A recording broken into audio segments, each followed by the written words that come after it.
parecem fundamentais é possível hoje na política conseguirmos falar abertamente, com tempo, com calma, com profundidade, quando até este mercantilismo da política nos faz empurrar para o TikTok, para o soundbite, para apanhar aquela meia frase que não ficou contextualizada.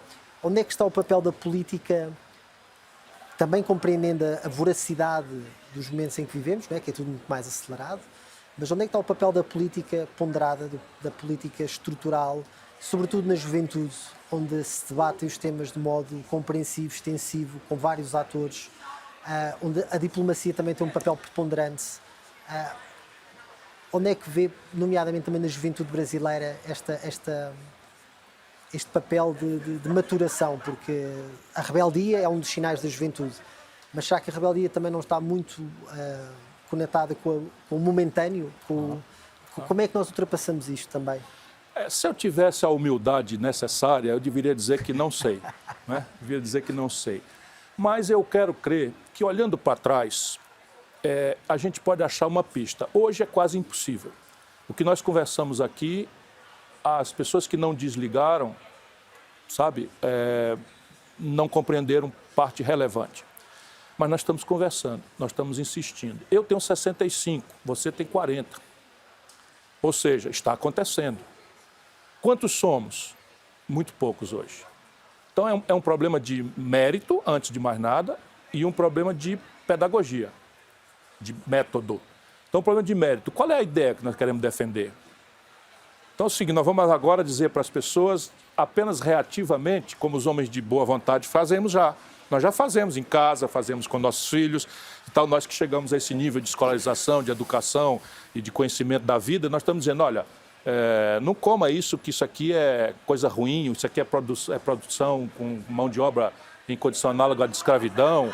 Nós próprios evitamos, escolhemos um carro elétrico se pudermos comprar, em detrimento de um carro, e vamos na prateleira de orgânicos do supermercado, sabendo que aquilo é mais mal ajambrado, é um tomate mais feio, mais caro, mas nós compreendemos que há outros valores. Enfim, qual é a pedagogia que nós tivemos? Como nós podemos fazer para transformar isso numa coisa não reativa, não reacionária? Não é? Que na hora que uma pequena classe média chega na possibilidade de consumo, vem agora todo mundo dizer que não pode mais. Porque o símbolo do êxito social não é mais falar francês e inglês com fluência. O símbolo do êxito social agora é quanto de uma expectativa de consumo excitada maravilhosamente por todos os buracos do nosso cérebro, né, dos nossos poros, nós damos conta de praticar com a renda apertada que temos. Nós temos que ressignificar a felicidade. É nesse ambiente que está, pode acreditar. Eu sei que eu estou parecendo um filósofo meio ridículo, não é? Para quem quer ganhar uma eleição, é quase impossível.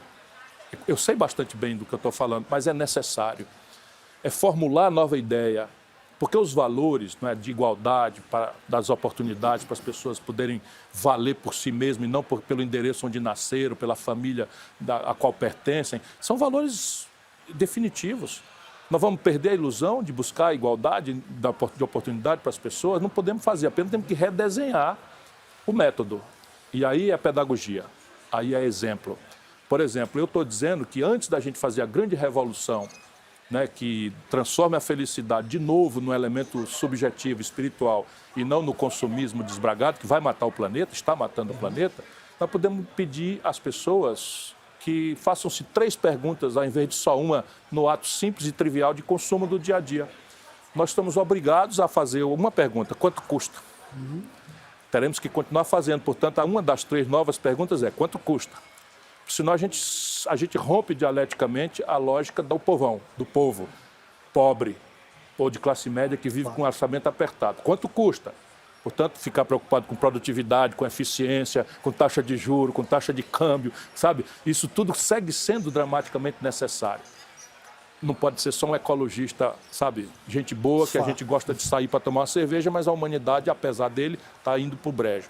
A segunda pergunta já é mais complexa. É a quem aproveita economicamente o meu ato de consumo? A quem aproveita? Eu vou acessar o Bom, Bonito e Barato, vou te dar um exemplo prático. O Brasil, há 20 anos atrás, tinha 60% do mercado de calçados populares da Europa. Já por uma divisão de trabalho que não era propriamente a melhor, Justa, né? sim. Que era uma mão de obra mais barata. Mas 60% do mercado de calçados populares da Europa era dominado por brasileiros. Pois bem, hoje cai de 20%, 15%. E a China entrou para tomar conta. Ora, por que quando tu vai comprar um sapato, você não faz a segunda pergunta? A quem aproveita o meu ato de consumo? Isso já é uma revolução, pode ser ensinado na pré-escola para todas as crianças hoje, antes das grandes inovações institucionais.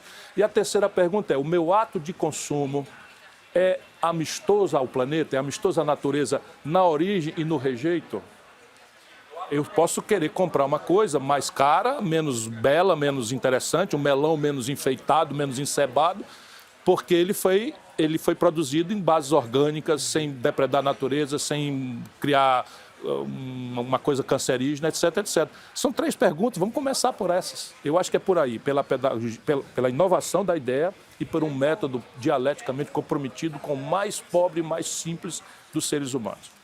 Eu diria que também, como seres políticos, todos nós somos seres políticos, mas de política ativa, partidária, e dentro das instituições democráticas, o exemplo também é fundamental. É fundamental. Portanto, aí estarmos com os pés muito bem assentes na terra, não nos deixarmos cair na ilusão, muitas vezes, do estatuto, não é? E nós aqui vivemos um pouco numa bolha e sermos muito terra a terra.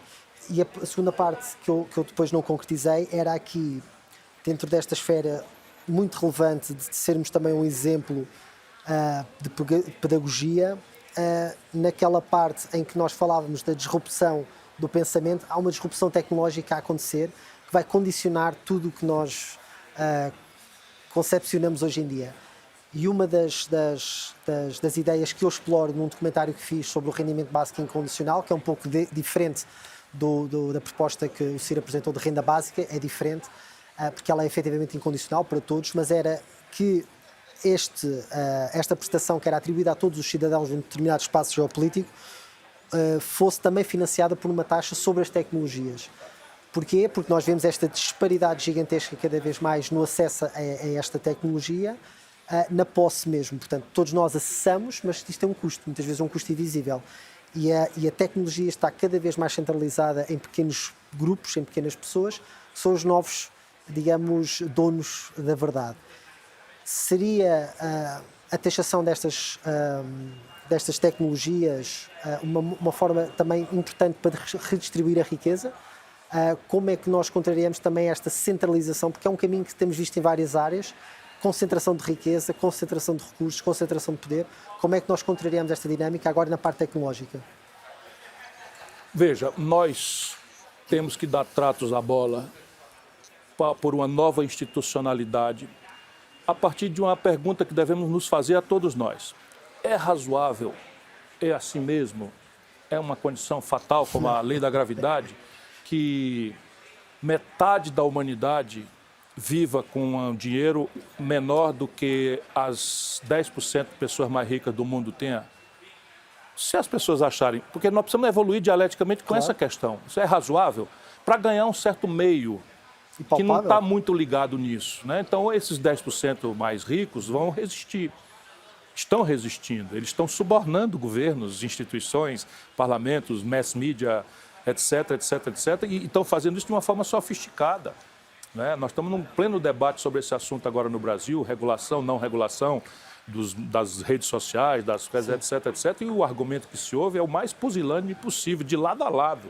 Diga-se a bem da verdade, porque o que importa, você trouxe aqui, Francisco, é razoável que 6 pessoas, aqui são 6 pessoas, a gente nomeia Bill Gates, o finado Steve Jobs, o não sei quem tal, enfim, 6 pessoas têm esse poder e essa grana, essa fortuna tão grande, enfim, que é aurida pela contribuição democratizada radicalmente de toda a humanidade. Sim. Quando você pega no fundão da Caatinga do Brasil, do sertão do Brasil, aciona um celular, lá vai 1 centavo para a Apple, ou 2 centavos, ou 10 centavos. O produto.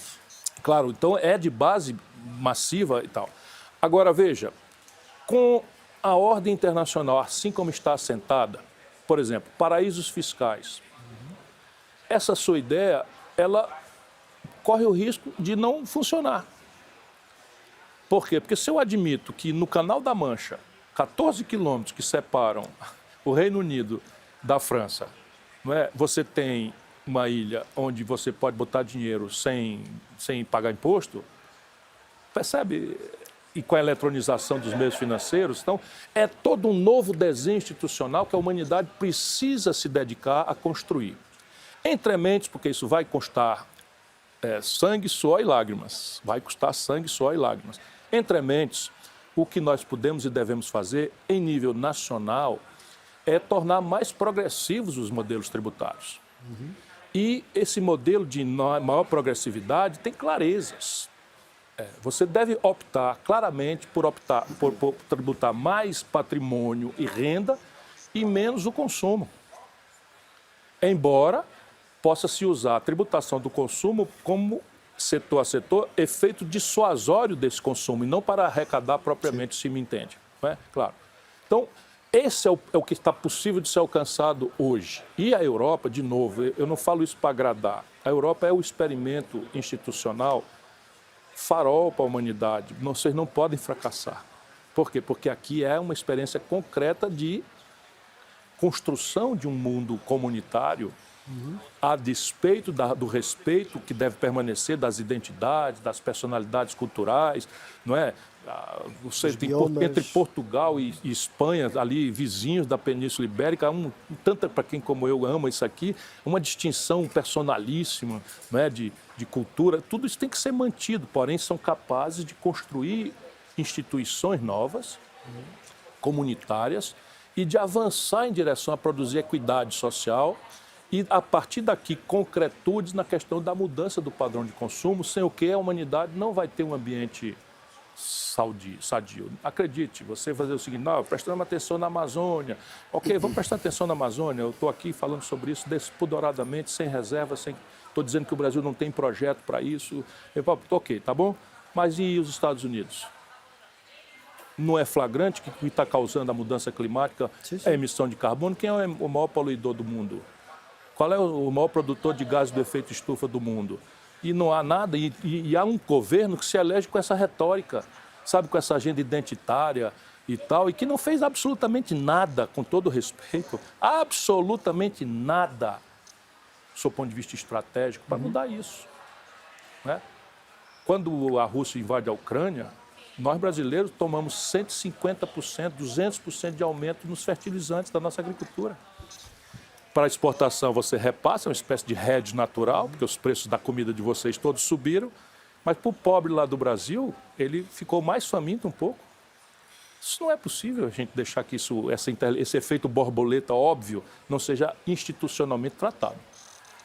Bem, estamos a chegar agora ao fim da nossa quase uma hora de conversa, muito ficou por dizer. Ciro, obrigado por estares aqui connosco e por conversarmos tão abertamente sobre temas que concordamos em grande parte e discordamos pontualmente. Obrigada pela tua presença e espero que possamos fazer isto mais vezes. Muito obrigado a você, deputado Francisco Guerreiro. Muito obrigado mesmo por tudo, por existir especialmente. Obrigado. Um abraço.